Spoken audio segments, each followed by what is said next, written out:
Hi guys, our project is the Humanitarian Assistance Disaster Relief Project. My name is Emma. I'm Caesar. Adam. And basically what we're still focusing on is developing a communication platform between governmental agencies and NGOs. But right now we are trying to narrow down whether or not we want to focus more on the directors of those organizations or more the first responders and not heads of different things, pretty much. So we have the definition up here for you again, but we decided to add a little bit more on what we got from our interviews. So something that Will said in one of his, or found out in one of his interviews was they described it as a situation that requires more resources than they can expend is a disaster.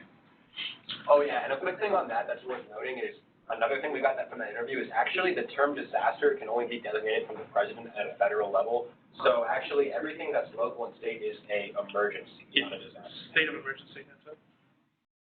So our interviews this week, I interviewed a nurse and she went through disaster training in 2003 up in Fairfax when after 9/11 occurred and there was anthrax going around and the sniper was a big problem. They had to go through a lot of disaster training, and she was just explaining that they would have gotten their information if something were to happen from the Virginia Volunteer Health System that she was working under. This was in 2003, though. She actually didn't have a cell phone, and all of her information was given to her through her house phone or her email. And then, Caesar, you interviewed. Yes, I interviewed a female lawyer. So he directly told me how they actually communicate when there's a giant disaster, like what they're going through with the dam in California right now. So they actually have a National Response Coordination teleconference, which is where all the entities like Red Cross, government organizations, military, they all each get 30 minutes to brief each other about what they take from the situation and how they want to move forward. From here, I asked them are there any barriers to talking to each other, and he told me no. NGOs try to be as transparent as possible, but if working with any smaller companies that have a bottom line, as in trying to make money, they do try to relay just enough so they don't lose any profit of any kind.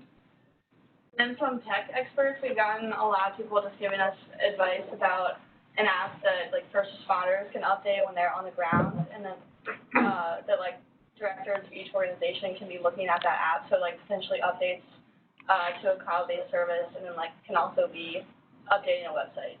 And that also it was the profile based, so you could see who was updating it, like what organization they're with and their location. And then directors, we learned like during big emergencies there's going to be leads from every organization in one room.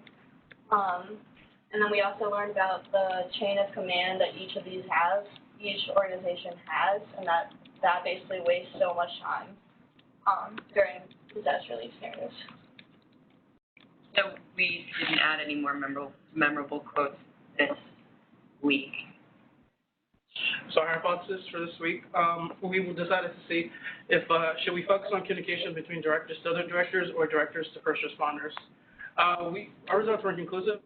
Different people told us different things were more necessary than others, I guess. So how we're going to remedy this is get more interviews and possibly just go with whoever.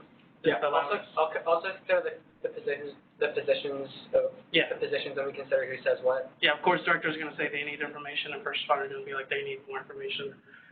So our second hypothesis for the week was: is there a lack of training, communication between people? That was also inconclusive because ineffective communication does not stem from lack of training of first responders.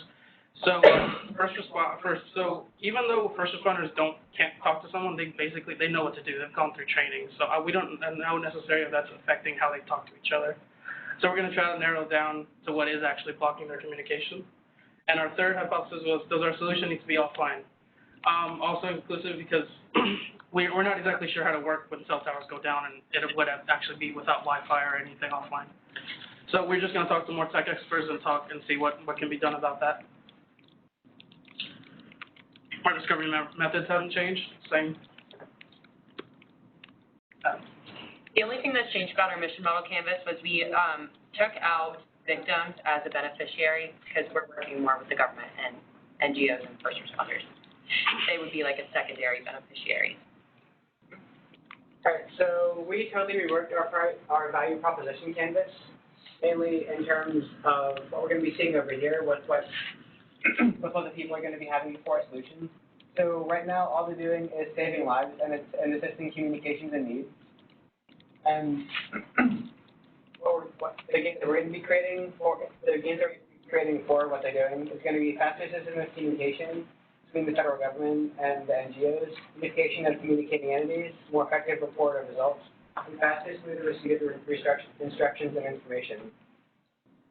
We also nailed down a lot more jobs of what beneficiaries are going to be actually doing, such as treating injuries, blood supplies, etc., on the ground in disasters.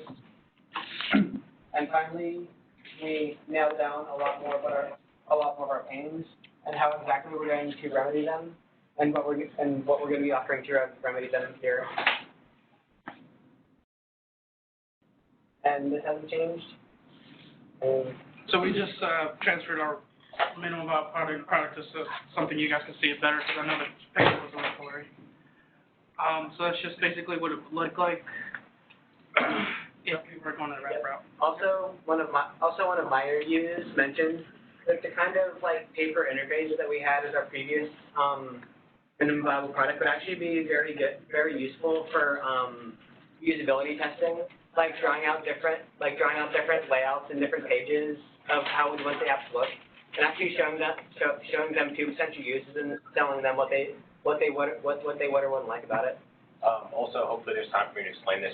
The big aha moment for our group, at least for me, during one of my interviews was, last week it was like, I don't understand why there's such communication. All right.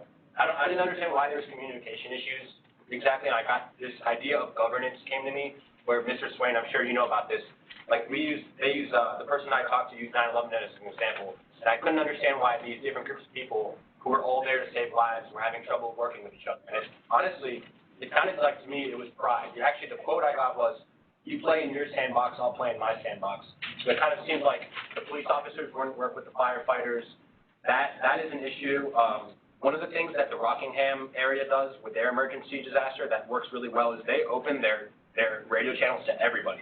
So I thought that was a huge. I mean, I don't want to take up too much time. I could go into that a lot more, but. And that's it. 1, 2, 3. All right. But it's more than pride.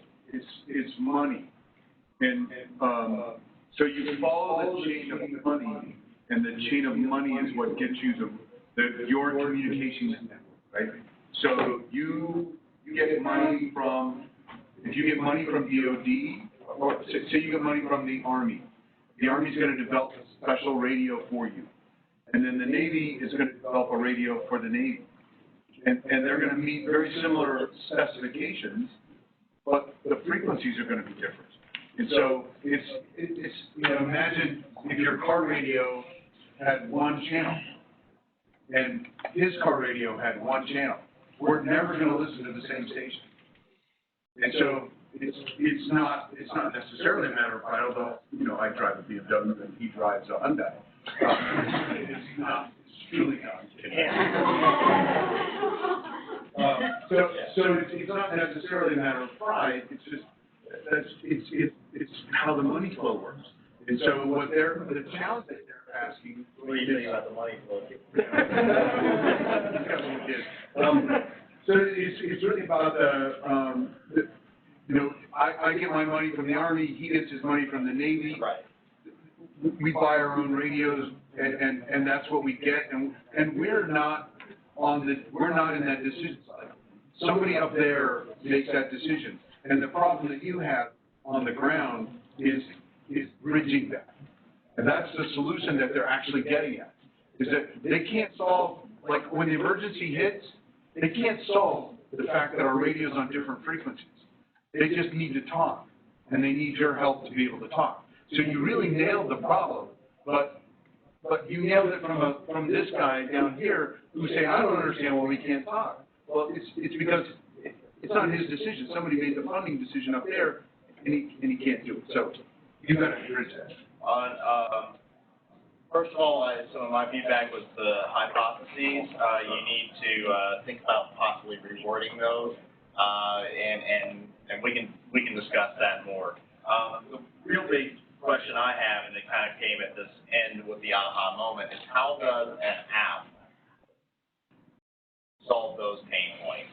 Right? It sounds like that's a pain point, is that communication piece. So how does your MVP address? Well, to be honest, that conversation was so changing for me that I want an offline solution. Because he's saying we're living in this world where everyone is relying on the internet. Like, when the internet goes down, people freak out and don't know what to do. Which is why now granted, their radios are $3,000 a piece. And I asked, why are they so expensive? It's because they're durable, it's because they have a greater range of communication, and it's because their battery is better. So is that $3,000 worth it?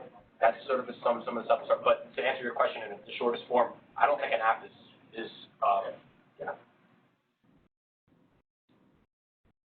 But just keep in mind, Apple and Android work on different operating systems. There's CDMA and a bunch of different cell phone, like Verizon and Sprint are on different networks, and they can all talk.